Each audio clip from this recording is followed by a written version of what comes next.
নমস্কার বন্ধুরা, আশা করি সবাই খুব ভালো আছেন। আমিও খুব ভালো আছি। মধ্যবিত্ত সংসারের আরও একটি ভিডিওতে আপনাদেরকে স্বাগত। আজকের রেসিপি সজনে আলু দিয়ে পোস্ত। প্রথমেই ডুবো ডুবো করে কেটে রাখা আলু এবং সজনে ডাঁটা গরম তেলে ভালো করে ভেজে নিতে হবে। 5 থেকে 10 মিনিট ভেজে নেওয়ার পর দিয়ে দিতে হবে স্বাদ মতো লবণ এবং হলুদ গুঁড়ো, দিয়ে আবার একটু ভালো করে ভেজে নিতে হবে। ভালো করে ভাজা হয়ে গেলে পুরোটাকে তুলে একটি পাত্রে ঠান্ডা হওয়ার জন্য রেখে দিতে।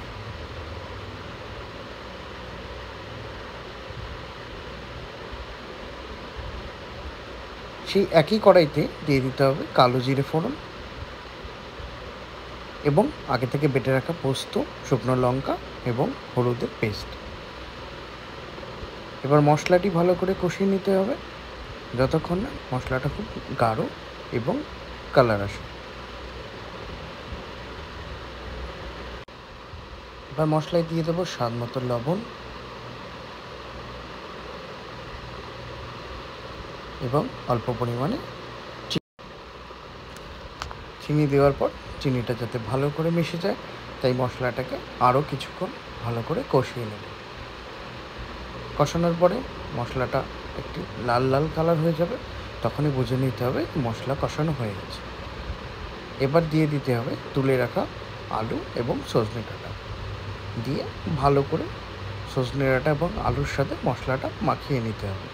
ভালো করে নাড়াচাড়া করে যাতে সজনে ডাঁটা এবং আলুর গায়ে মশলাটা পুরোপুরি লেগে যায়।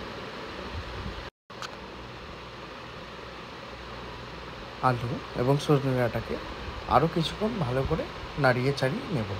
মিনিট 10 মতন নাড়াতে হবে, কারণ ডাঁটাটা যাতে ভালো করে সিদ্ধ হয়ে যায়। উপর থেকে দেখলেই বোঝা যাবে যে সজনে ডাঁটা ভালো করে সিদ্ধ হয়েছে কিনা।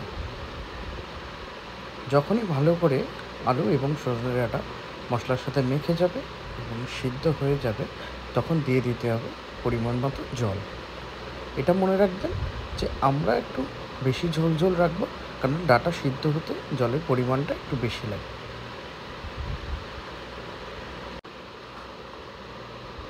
সজনে ডাঁটা এবং আলু সিদ্ধ করে নেওয়ার জন্য মিনিট 5 থেকে 10 ঢেকে নিতে হবে এবং মাঝে মাঝে ঢাকনা তুলে দেখতে হবে যাতে কড়াইয়ের তলায় লেগে না যায়।